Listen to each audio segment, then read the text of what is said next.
Welcome or welcome back to the Infinite Library. I'm Kyla and today we're going to be doing my wrap up for May. And it's quite a few books. I did a 30 manga in 30 days challenge video up here for that if you want to take a look. So I read those books, but I also read a whole bunch of other books as well because I was going to Cymera. And I just had some other books that I think I just slotted in as well. So I in total read, this is easily my best month, and I purely put it down to the fact that manga is so quick for me to read. But I read 42 books in the month of May, two of which, an extra two, as well, that I'm still ongoing with reading. So that is an insane number. I'm probably not going to beat that anytime soon unless I just read a lot more manga and graphic novels. But as I said, I want to caveat with the fact that 30 of those 42 were manga and I can read those in like half an hour to an hour. So again, caveat as well, the pages read was 11,097 pages. Manga is so quick to get through. So again, a lot of those pages were manga.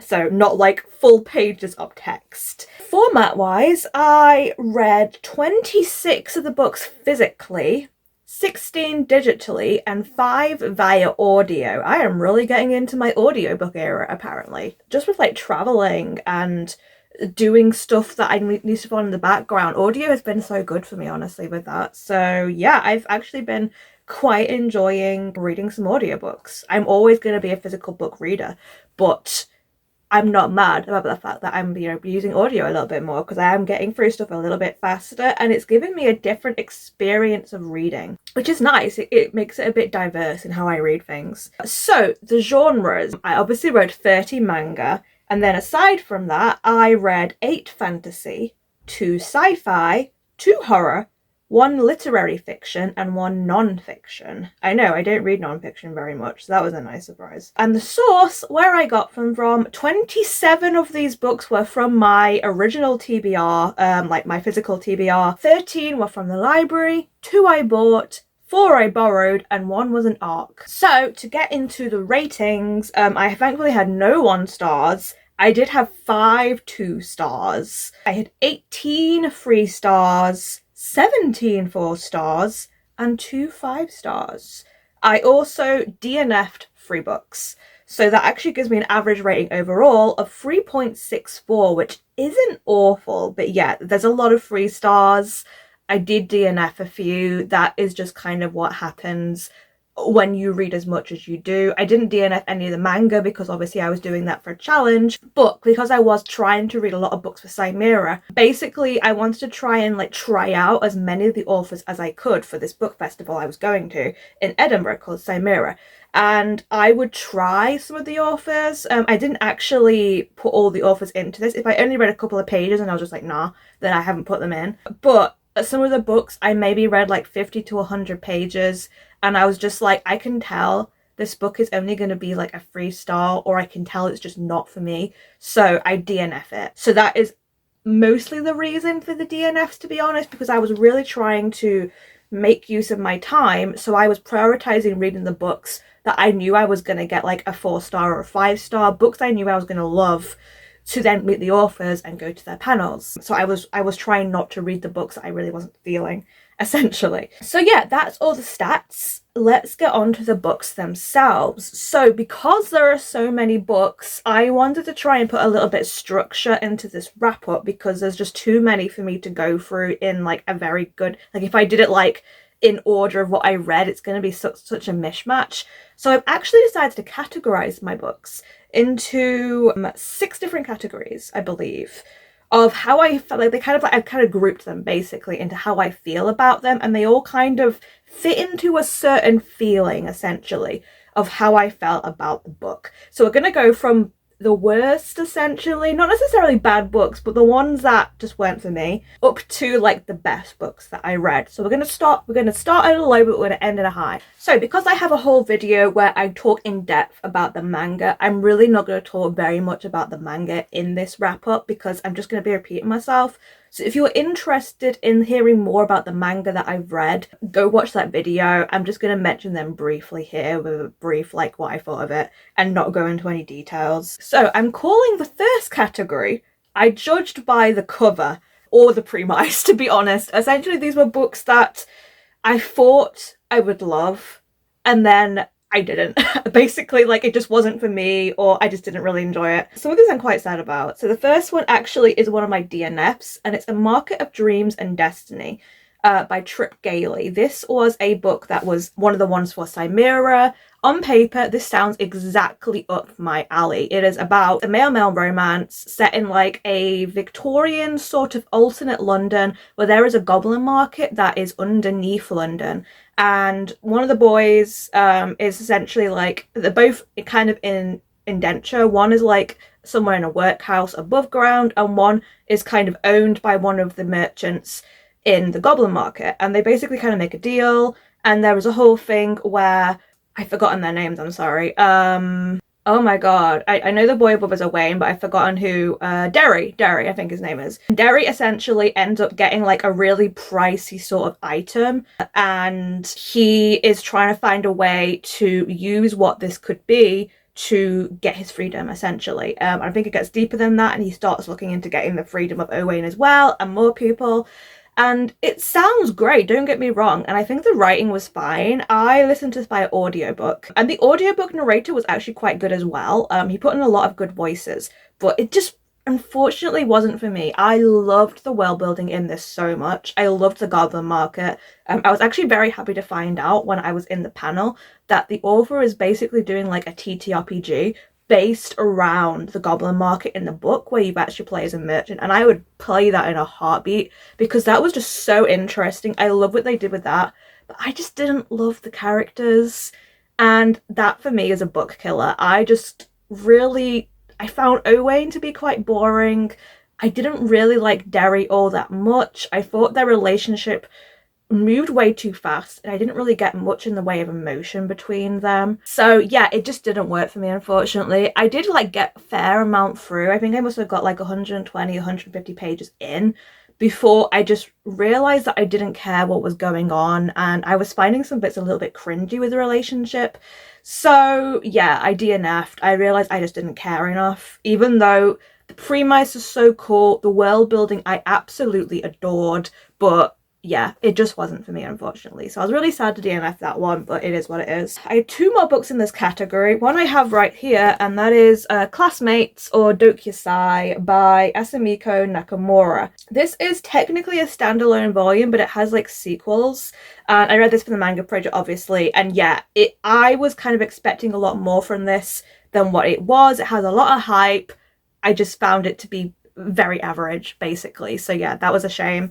And the final book in this category was Eden by Tim Leben. Again, this is one of the authors at Cymera, and it is like an ecological horror kind of thing. And again, the premise sounds so up my alley. It's very Annihilation, in that essentially it's about a group of people and they go inside this like lost zone. And basically, like, in this world, the governments have kind of cordoned off zones of areas that are supposed to be kind of like left back to nature, and people aren't allowed in them. But the main characters in this, one of whom is a father and daughter, and the daughter's fiance, and some other people that they like go on these trips with. They basically do this in general, and they kind of like see it as like a fun expedition to go through these areas and get through them and like run through them as fast as they can without getting caught. And basically this area turns out to be weirder than they think it is, and something is stalking them, and yeah, you get the drift of where this is going. I really thought this was going to be for me. I read this by an audiobook as well, which was okay,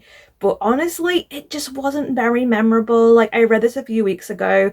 I can barely remember anything about what happened in this book. It was just kind of okay. I rated it 2.75 in total because I just didn't really enjoy it that much. It was just okay. Nothing was really hooking me. I didn't really care for any of the characters. It got kind of repetitive. And also, nothing much was really happening for quite a while. And then stuff was happening, but there wasn't really any, like, emotional impact from it. I can't even remember the ending, which says everything about if anyone even survived or not. So yeah, that was just didn't work for me, unfortunately. I would maybe try another book by Tim Levin. I think the one I wanted to get was, is it like The Silence or something, which I know has got a adaptation. I think it's a film adaptation. It sounds an awful lot like A Quiet Place, to be honest, because it's about monsters that kind of work via sound. But yeah, I didn't like Eden, unfortunately. It wasn't for me. I'd maybe try the author again, but honestly, it wasn't great. So I have 3 more books for this category. So the other book that was actually an arc that I read, and I DNF'd this one about 100 pages in, and it's The Stars Too Fondly. I just didn't like it. This was marketed as an adult sci-fi LGBT, which I loved all the LGBT elements in it. I thought it was some great diversity, but this did not read as adult to me. This read as very YA, and basically like all the characters are supposed to be in their like mid-20s or so, apart from like one character, I guess, who's kind of like a ship hologram based off an AI of somebody who is probably in their 30s. But it read so YA to me. These characters did not seem like they were in their 20s. They seemed like they were in their mid-teens. They were having silly bickering arguments all the time. And honestly, I was really struggling to like any of the characters again. They were an interesting mix of characters, but I was kind of struggling to get a feel for any of them. Our main character, Cleo, I just didn't like at all, to be honest. Like, she just seemed very reckless, making a lot of bad decisions. I just didn't get her. And then it was obviously kind of veering her towards a romance, like a sapphic romance between her and like the hologram, who was kind of like this famous ship captain. And I wasn't feeling it whatsoever. So this just didn't work for me. I can very much see how this would be a book that would work for people, but for me, it was a miss. I just didn't enjoy it. I got far enough in that I could tell the plot really wasn't intriguing me either. Basically, like, this group of people try and go on to this ship that didn't launch when they were young, and it was supposed to have been like a savior ship, and I think everyone died or something went wrong, and the ship never actually launched properly, and they go onto the ship to investigate why this happened, and they accidentally launch it. So they end up in space, and then some weird thing happens with like dark matter energy, and they start getting powers. Yeah, I didn't like it. I didn't like the writing, unfortunately, so yeah, that was a miss for me. 2 manga as well go into this category, and they are Blame and Gantz. Both are dark sci-fi horrors. Both did not work for me. Blame was just really confusing. I didn't have a clue what was going on, and Gantz just touched on some really gross topics, and I didn't like any of the characters. So those are 2 manga I would probably not be carrying on. I gave Blame a 2, I gave Gantz a 2.5. So on to the next category, and I call this category I Had a Suspicion. Basically, books I kind of suspected weren't going to be for me, but I gave them a try anyway. So often, again, these are not necessarily bad books, they are just not my kind of book, so they didn't work for me. So we have 4 books for this category, and 3 of them are manga, so let's get them out of the way first. So for that category, we have Spice and Wolf. This is kind of like a slice of life fantasy about a wolf spirit that ends up traveling with a merchant. It was fine. I liked the premise of it, but it got really into like economics, and I was just bored. So yeah, it wasn't for me. Vinland Saga, which is a Viking saga action series. I know this has been getting a lot of hype. I know a lot of people really love this. I just don't know if Vikings are for me, you know. I just wasn't really interested in this, unfortunately. I wanted to like it, but I kind of knew even before going in, I didn't think it was going to be for me. So again, it wasn't bad.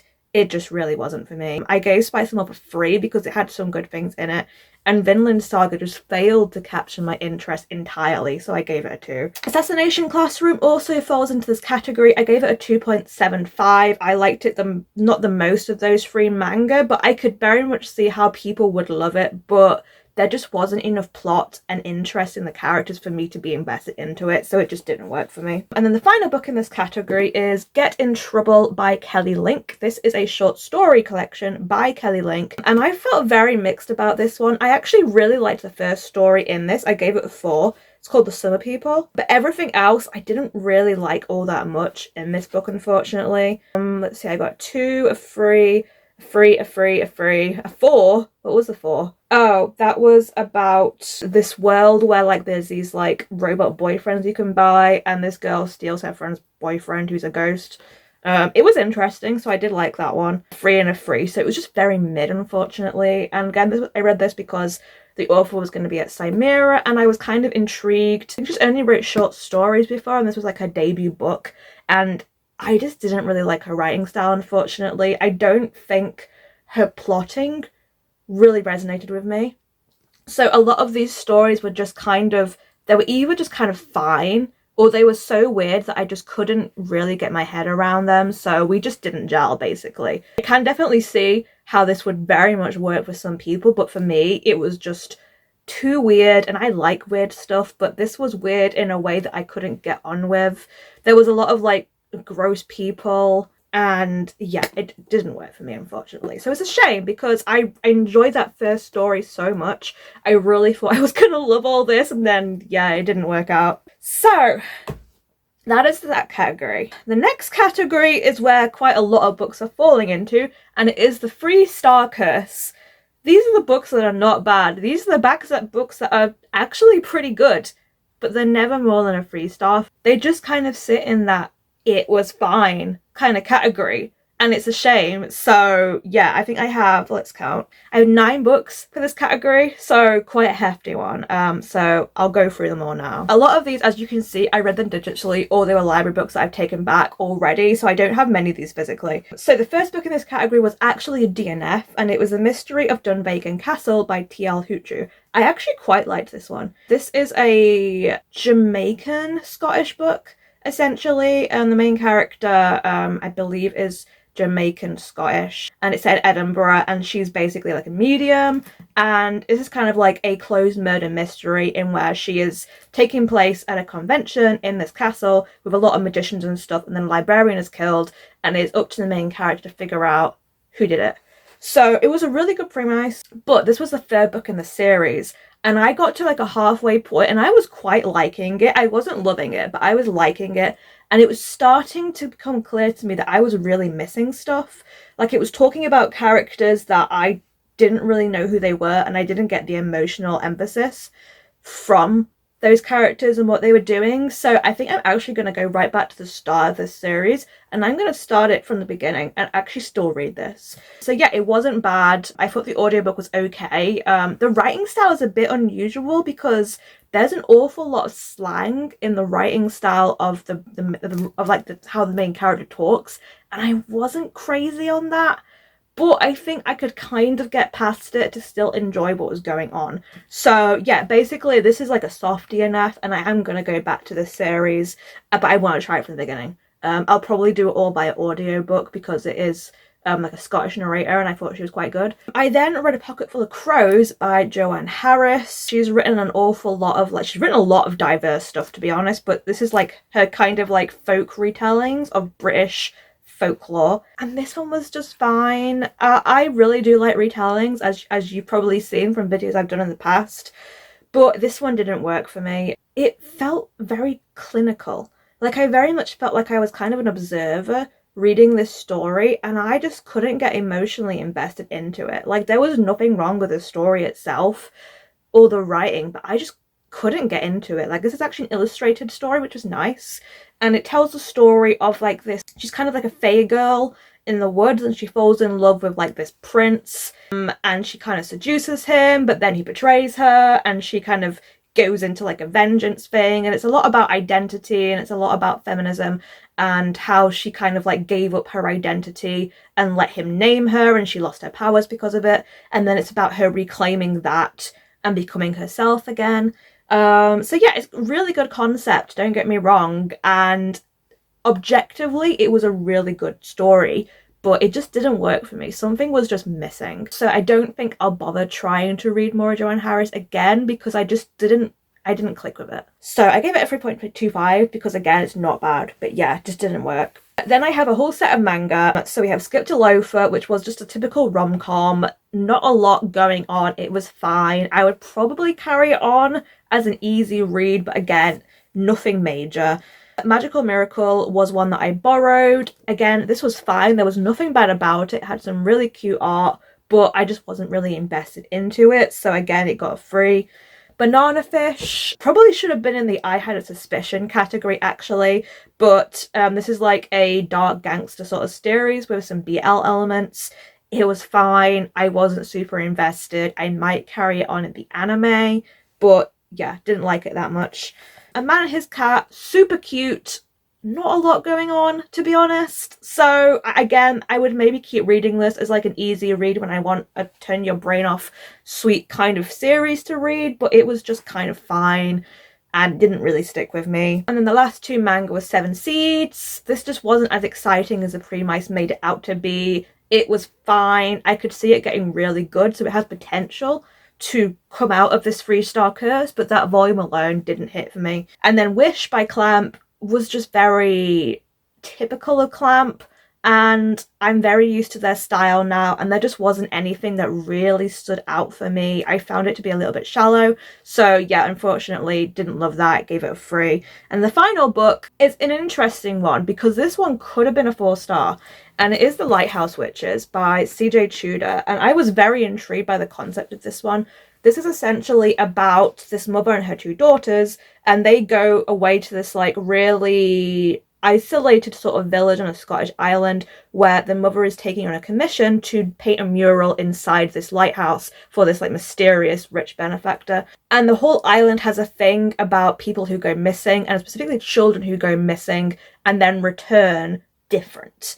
And they are very superstitious about this, and it gets weird. And we have actually 3 timelines going on in this with 3 different narrators. So we have the narration of the mother, which was fine. We had a narration of her teenage daughter, and then we had a narration set like 20-something years in the future after all the stuff has happened, after people have gone missing, basically. I don't want to spoil too much. But yeah, there's a mystery about that. And honestly, I think the 3 narrations killed it for me. I think it could have used 2. I think we should have stuck with the mother, and I think we should have stuck with the future narrative. I didn't like the teenage girl's narrative at all. I don't think it really lent a whole lot to the main plot of the story, and it really just was us just seeing in action the #MeToo movement, which apparently was quite inspired by the author for this, and I really didn't like it. I wanted a different path for her narrative, and I just didn't want to see that be played out in the way it was played out, in such a stereotypical way. I felt there could have been more that was done with it. So I really didn't like that. That was one of the reasons why it unfortunately did drop my rating down. And the other thing was that this totally switches genres midway through. Feel free to skip forward if you don't want spoilers, but basically this comes across as like a horror mystery when you're starting off, and it twists when you find out things into a sci-fi. And I feel like it was an interesting twist, but I personally just didn't really like it. I felt like it was way too late for this twist to change everything in the story too much, as it did. So I just didn't really like the twist, unfortunately. So yeah, I thought this was good writing. It was a very easy read. I was like so into this for like the first half, and then it got a little bit slow, and then I just didn't like where it went. So yeah, unfortunate. I gave this a 3.5, and I will probably try other things by this author. This one just didn't work for me, unfortunately, and it's a shame because I really wanted it to. But like I say, the teenager's narration, it wasn't her in particular either. I will say that it was the story arc that happened with her that I just found to be so frustrating and honestly just not something I wanted to read. So yeah, that was unfortunate, this hit into the 3-star curse. We're moving into the 4th category now, and this is what I call the pleasant surprises. So I have 9 books for this one. I'll go through the manga first just to get them out of the way. Oshi no Ko, I gave this a 4.25, I think. This is an idol drama mystery kind of series. I actually quite liked it, even though I'd heard some things about it which kind of led me to believe I wouldn't like it, but I actually did quite like the first volume. Don't know if I'll carry it on because of things I've heard about later on the series, but I did quite like it. Toilet Bound Hanako-kun, just cute. Basically, it was a fun premise, really good characters, interesting mystery, had a good time with it. Yu Hakusho, this is an older series by the same author of Hunter x Hunter. I really like Hunter x Hunter, so I was kind of expecting to like it, but also I've not heard much about it, so I kind of thought it wouldn't be for me. And actually, I really quite liked that first volume. I would definitely carry it on. Mashle, I got this quite a while ago, actually. Never got around to reading it. It sounded fine, but nothing that was really drawing me in. And actually, I really liked it. It wasn't anything spectacular, but it made me laugh a lot, which doesn't happen in manga. So yeah, I actually quite liked it. I would carry it on. Claymore was another one. This was a surprise because I had actually read this before years ago. Didn't really like it, but I wasn't really into dark fantasy back then, and I guess now I am, so on a reread really enjoyed it. And then finally, the Quintessential Quintuplets. This was a surprise because I'm not a big fan of like harem romance series. I don't like them in general, but I actually quite liked this one. I thought I liked the art, I liked the story, I liked the characters. I didn't have much to complain about it. It was not anywhere near as fan servicey as I kind of thought it was going to be, and I am kind of intrigued by the initial hook enough, which is that you don't know which of the girls that's always a thing with a harem, is that you don't know which of the girls he's going to end up with, and this is a series of sisters, but you know he marries one of them, and you don't know which, and because they're all like, they're quintuplets, they all look the same, you can't tell which he's married.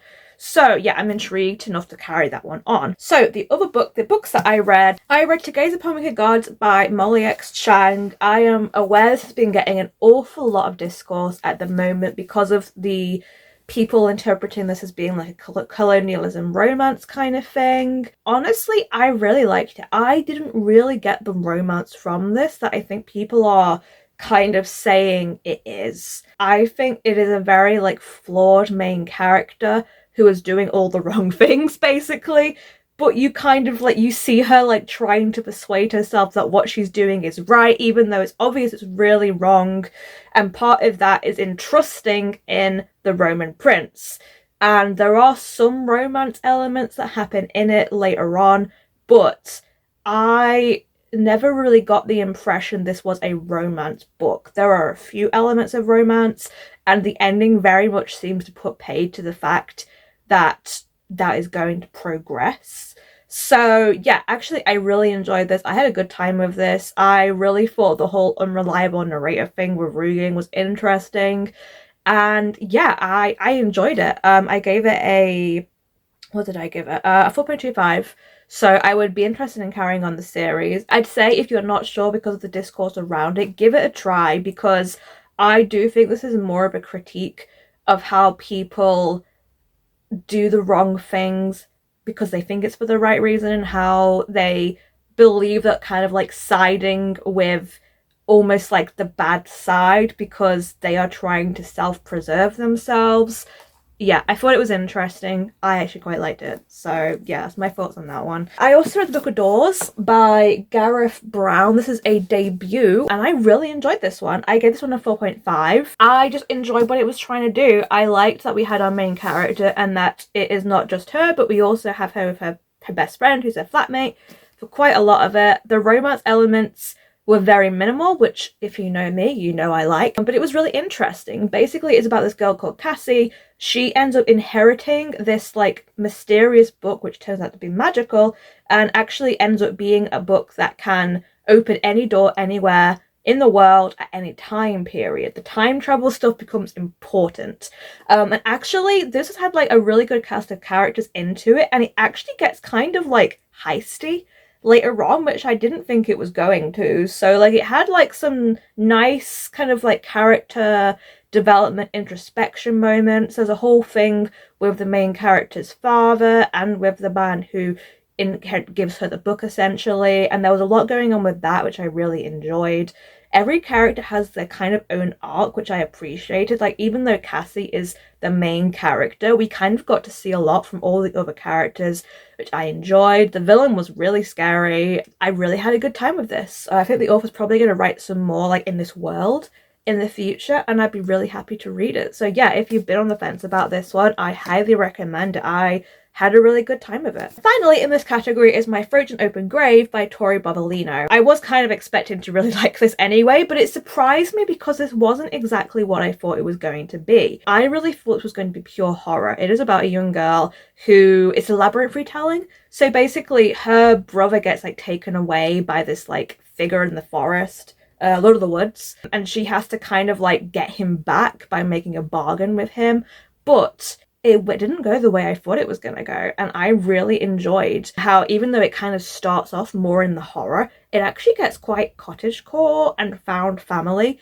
midway through. I really enjoyed the twist. I actually liked the romance elements, and I thought it was, again, a really interesting character study of Leah, the main character, because again, we have an unreliable narrator. She is not telling us everything, and you do have to work out what is really happening. Also, the place she came from was horrible. Very cult vibes, very cult vibes. But yeah, really enjoyed this. I picked up another book by this author at Cymera, and I'm excited to try that one out as well. But yeah, I really enjoyed this a lot. But yeah, I say go into it expecting horror, but also it's not horror all the way through. There's definitely some more like lighter cottagecore fantasy elements in here, and I really had a good time with it. I gave it a 4 in total. So on to the second to last category, and I call this one Tripped at the Finish Line.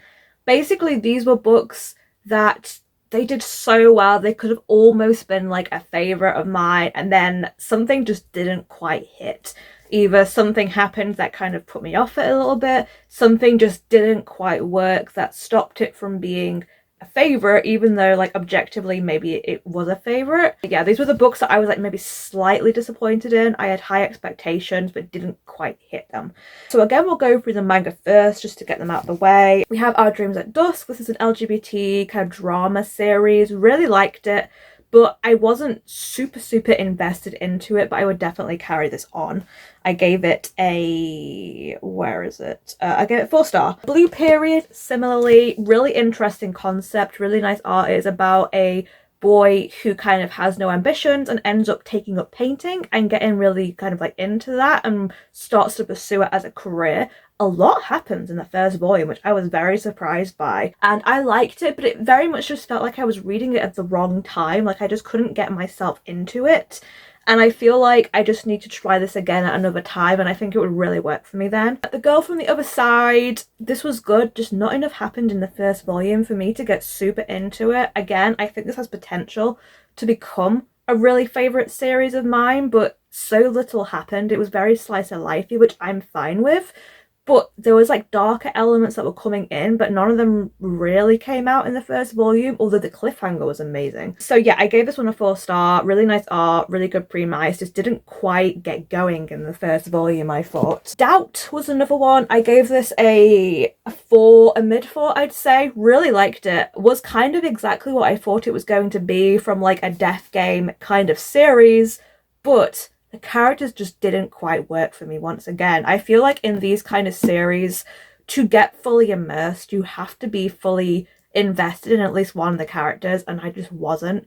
I found it really interesting. I thought the deaths were really interesting. I liked the puzzle of, this is like Among Us basically. You're trying to work out which of them is like working against everybody, and it's a murder game, and they're all trapped underground. And again, it's such a good premise. It gave me big ol' Zero Escape Danganronpa vibes, but it just didn't pay off quite as well as I kind of thought I was going to. I really thought I was going to love this with all my whole heart, and I was like, it was good.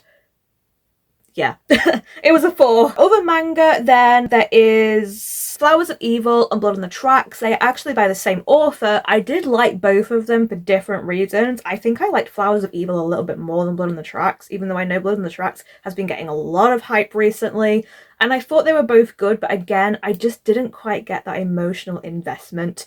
Like, there was a lot of, like, dread and terror going on in both of those volumes, but I didn't leave the volumes feeling like I was desperate to carry on. So it just didn't hook me as much as I feel like it could have done. The series I would definitely carry on, but at least for now, I wasn't like, I need the second volume, which I did get that feeling with other manga that I read. I actually did a reread, or should I say a re-listen, of Carmilla, which is a old vampire story. It's very like sapphic coded. The original is very sapphic coded. The audiobook went full on. I felt like I was listening to porn at some points in time. Like the narrate, this was like dramatized edition, which I didn't realize, so it wasn't actually word for word. But the main reason why I decided to like reread Carmilla was because I recently picked up S.T. Gibson's Education and Malice, which I know is like a Carmilla Dark Academia, and I remember that I looked back at my rating and I never loved Carmilla. I gave it like a 3 and I was like, it's good. I like the idea of Carmilla, I like the overall story. The execution never quite worked for me, and on a reread it's still the same, unfortunately. I still gave it like a 3. I like it. It just doesn't quite work for me in its current format, which is why I'm excited to read St. Gibson's version of it, because I think it might truly hit for me to change it up. I once actually watched like a YouTube series basically that was made, and that was like a Carmilla in modern times kind of thing, and I loved that. Shout out if you remember that series, because it was so good. But yeah, the original Carmilla just doesn't quite work for me, even though I love the whole idea of it. And yeah, the audiobook dramatization was interesting, I'll say. It has David Tennant in it, but not as one of the main characters, and the 2 females are like very good who play Carmilla, and I think her name's Lucy is the main character. I might be mixing that up with Dracula, I don't know, but my god, the breathiness, the moaning they did throughout the audiobook, I was like so embarrassed a lot of the time. Like I was like going around and like having a nice walk outside and they're like moaning in my ear, and I'm like, oh, I was not expecting this. So yeah, if you want a very sexy retelling of Carmilla, I guess I recommend the audiobook, because it very much felt like they were having sex a lot of the time, which I didn't expect. But it's not subtle with the sappicness. So yeah, that was an experience, I'll say. On the same note, I also did finally read my first St. Gibson, which is A Dowry of Blood, another vampire story. And guys, I have been mistold about this book. Everyone was like, it's a sapphic book. It's not a sapphic book. It's a polyamorous bisexual book. Why are people not telling me this? I didn't realise that all of St. Gibson's books are like poly. Like, I have no issues with it if it had been a sapphic book. I was very happy it was a sapphic book. But this is not sapphic. This has sapphic elements. But there is very clearly romances going on between a whole bunch of people in this book, and they're not all sapphic. So that's my little rant about it. And yeah, I really liked this. I thought the writing was absolutely gorgeous. I'm definitely going to be carrying, I've got all the books basically, so I'm going to read all of her books. But the thing is that I don't know if it's because I was reading this and I read it very fast, and I feel like I should have maybe read it a bit slower. And for me, this is a 4.5 with a potential that's going to become a 5 in time, I think. I think it's one of those books that I need to let it sit for a bit, like aged wine, that kind of thing. I need to settle with it, and I want to come back to it and reread it in the future, and I have a suspicion on a reread it's going to be a 5. So yeah, I really loved it. I loved all the characters, but something just, it didn't quite envelop me as much as I thought it was going to, and I kind of felt like it could have, and I don't know if my mindset at the time just wasn't quite there. But I do think this is going to end up being a 5-star favourite of mine in the future. Just right now, it's not quite there. I think, I don't know if people ever have that experience with books before, and they need to let them sit after time. Emily Wilde was like that for me, actually. I read it and I quite liked it, and I don't think I realised how good it was until later, and I appreciate it so much more after a while. And honestly, I think Dowry of Blood is going to be that for me. So yeah, definitely really enjoyed it. I have a lovely signed edition now, thanks to Cymera. But yeah, really enjoyed it. It just didn't quite hit for me at this time, but I think it will. And then the final book is Sistersong by Lucy Holland. I gave this a 3.75. This was a solid 4 for most of the book, and in the last 30 pages dropped that rating. And interestingly, because this was a book club book, no one else in the book club felt that way. They all really liked it. They liked the ending. I hated the ending. I really enjoyed this book for what it was. It's a Viking story, and It tells us the tale of these three siblings who are like essentially like the royals of the land, and the Saxons are invading. Riva is the oldest sister, Sine is the younger sister, and then we have Keen, who is the middle sibling, who is transitioning during the course of this book. And it was really good. There was some really interesting use of like nature magic, and this is actually based on an old folk ballad called the Two Sisters, I believe, which I didn't realize I knew until a certain thing happens later on, and I was like, wait, I remember that. So yeah, go look it up if you're interested, although it does obviously spoil a lot of the plot. And the writing, like, this is a book as well that I'd had on my shelves for so long. It was actually a recommendation by a bookstore, so I got it because of that, but I was just never drawn to pick it up. Something about it, I think I'm just not interested in Viking stuff. I'd just never been drawn to pick it up, but because the author was going to be at Cymera, I was like, I have to finally get to this. So I was really pleasantly surprised that when I was reading it, I was really enjoying it. I really liked the writing style. I found it very easy to read. So yeah, I was having a really good time. I was enjoying all of the sisters' perspectives, even the little sister, which was a surprise because she kind of starts off and you're a little bit like, oh, she's going to be all shallow and annoying. And her story arc was so good. I loved her story arc. She shows a lot more like thought than it initially seems like she will, which was interesting. Keen's story was also really good. I enjoyed their story arc, but it was Riva that was the issue for me. I really liked her as a character, and then she was literally like the person that just makes all the wrong decisions, basically.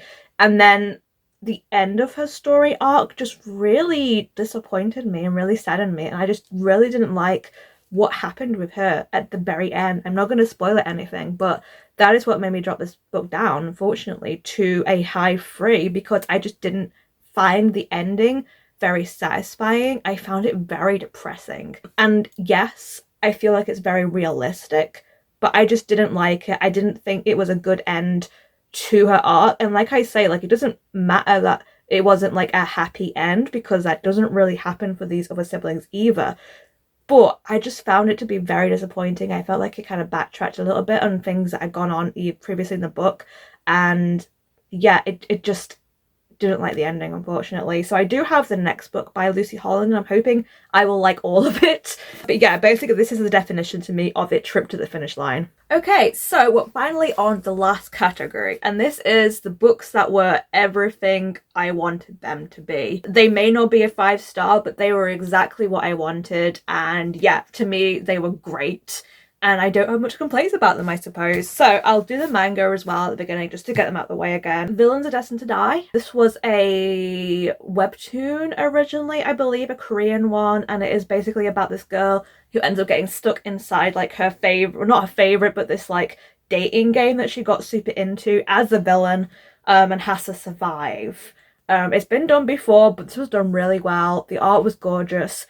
Really had a good time with it. It was exactly what I wanted it to be, so yeah, it was a 4. Hat Atelier, this was so good. This was like an epic fantasy drama series. Really enjoyed it. Absolutely gorgeous artwork. Anime has just been announced actually for it, so look out for that if you are interested in this series. But yeah, really liked it. I gave it a 4.75. Apothecary Diaries, I gave a 4.5. This is another kind of historical fantasy manga set in like a royal court, and the main girl basically makes potions and solves mysteries in the court. It wasn't quite as high as the other manga because I didn't think the mysteries were quite as engrossing, but I think it has potential to get so later on. So yeah, really enjoyed that. Frieren was another one I've heard a lot about, one I was expecting to love, and I did. I gave it a 4.75. Again, would definitely carry that one on. Kind of want to check out the anime too, but yeah, it's basically after the D&D party breaks up and time passes, we're following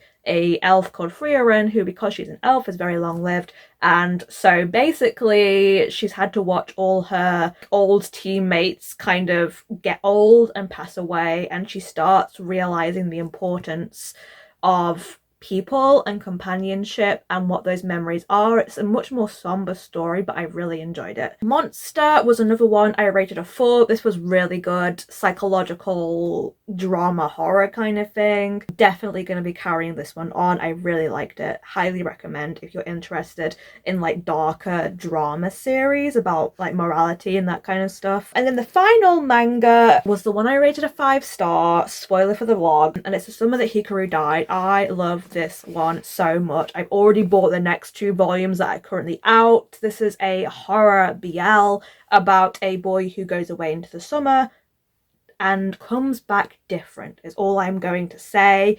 It's really interesting. I love the art. The dread is real, but also I was so invested into this. Yeah, absolutely loved it. Cannot rave about this one enough. I haven't got around to reading the next 2 volumes yet, but like as soon as I can, I'm going to, because this was so good. So that's all the manga. So the books that I read, so I have 2 books that were in this category as well. And the first one was actually listened to via audiobook, and it's one I highly recommend audiobook wise, honestly, because it's done so well, and that is Abroad in Japan by Chris Broad. He is a YouTube personality who lives in Japan. He does a lot of stuff about Japanese culture, that kind of thing, and I like his YouTube, so I was kind of already going into this biased, obviously, but his way of narrating stuff just works so well that I do highly recommend the audiobook. And honestly, I have not laughed out loud so much at a book as I did with Abroad in Japan. Like, I enjoyed this so much. I was recommending it to all my friends, particularly friends that like were in the jet scheme, had kind of been in that area. Essentially, the story mostly centers on when Chris goes to Japan as part of the jet scheme, and he ends up working as an English teacher in this like remote kind of village, and most people like will always go to like the big ones, but he went to a smaller one, and it's really interesting seeing all of that. It was just fascinating. And yeah, his turn of phrase and his like relatability and comedy is just so good. I gave this like a high 4, I think. Probably pick up my own copy in the future because it was just so interesting. So yeah, highly recommend if you've not checked it out yet. And then the final book I read this month, which I did indeed give a 5-star, is 13 Ways to Kill Lulabelle Rock. This is a cover buy for me, honestly. Like, it was a Cymera book, so I did pick it up because of that, but honestly, I saw the cover and I was like, I need to read this.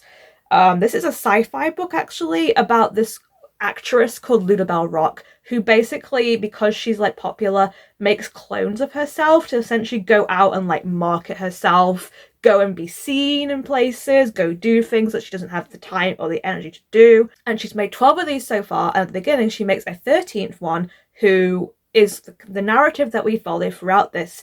And this 13th one is sent out to go and kill all the rest of the others. So it is basically about our Lulabelle going and meeting all these other portraits, as they're called, finding out about them and then having to kill them, and how she's kind of struggling with this.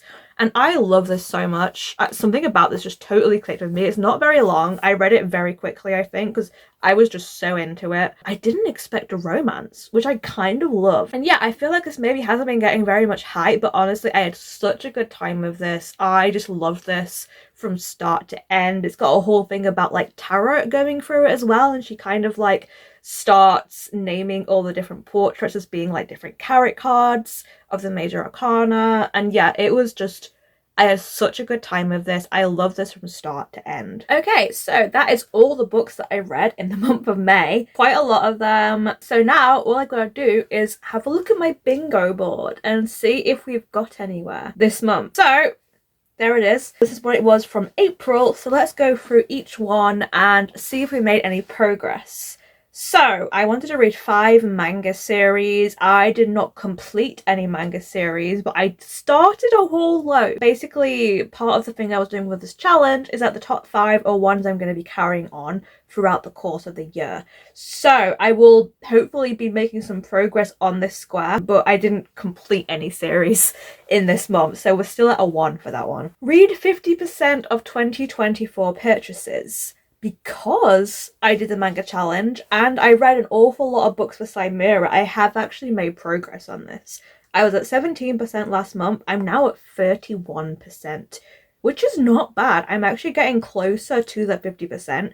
And I know that there's a lot of the books I will be reading over the next couple of months, so I'm really hoping to be able to start chunking that and actually get to 50% soon. Maybe more than 50% with any luck. 12 TBR veterans. So I did not read the Tempest and Slaughter book, which I picked out of my TBR jar. I've actually decided that I'm going to put this aside for now because I didn't realize it was part of the series that I feel like I should actually read prior to that. So I'm putting that one aside.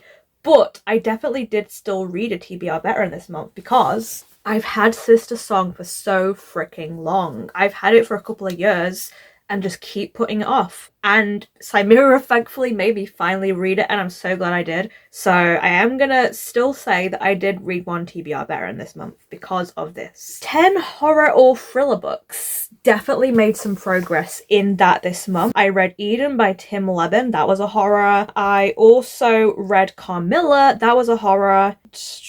Where is it? Oh, My Throat and Open Grave. That is also classed as a horror. So I did indeed read 3 horror this month. So we're moving that up from 3 to 6. We're over halfway there. Again, I didn't do anything for my middle square. I'm thinking maybe I might change that. I don't know. Same for the BFFs Control My TBR one below. I am finally going to be doing that in July, but it feels like it's not really like one that I can work on, I suppose. So I'm thinking I might actually leave the prompt card one because I do think that could be useful and I do really want to use those prompt cards. But BFS Control My TBR is just kind of like a one and done kind of thing. So I feel like I might swap it, but I don't know what to. Give me some ideas down below maybe. I don't know. Maybe I should try and read more non-fiction. Maybe I should do like an audiobook square as soon as I'm reading them more now. I don't know. So moving on. 10 sequels or books in a series. I have already technically completed this one, but we're still going to count as we keep going. I don't think I read any sequels this month though. I was reading pretty much only standalones and first volumes this month. Yeah, I checked. No sequels, so no progress further in that one. 10 sci-fi books. I read sci-fi this month. So I'm not counting the ones I DNF'd unfortunately. So The Stars Too Fondly does not count. Neither does the manga. As I said before, I don't count the manga. However, this is a sci-fi, so we're counting it. So I'm moving that up to a 4. And then the final square, which is 10 rainy day books. I definitely read some 10 rainy day books. Let me grab them. Dowry of Blood. This has been a rainy day book for a freaking while now. I've wanted to get to this so much. I just keep being like, I'll get to it one day. Finally got to it, which I'm very happy about. What else on here? I feel like I have another rainy day book, you know. You know what? I'm going to say Abroad in Japan because I've wanted to read that for quite a while, so I'm glad I finally got to it. So we're going to count those as being 2 rainy day books, which does mean that I've moved up from a 4 to a 6. So this is the final bingo board. Actually starting to make some good progress. Hopefully I'll make more in the coming months. So that is it for this wrap up. I'm sorry if it ended up being ridiculously long. I really did try to keep it as like compact as I could given the amount of books I read. So I hope it was still interesting for you if you managed to get through to the end. Put an emoji of a vampire in the bottom if you did indeed manage to get to the end. As always, stay safe, stay cozy, and I'll see you in the next video. Bye!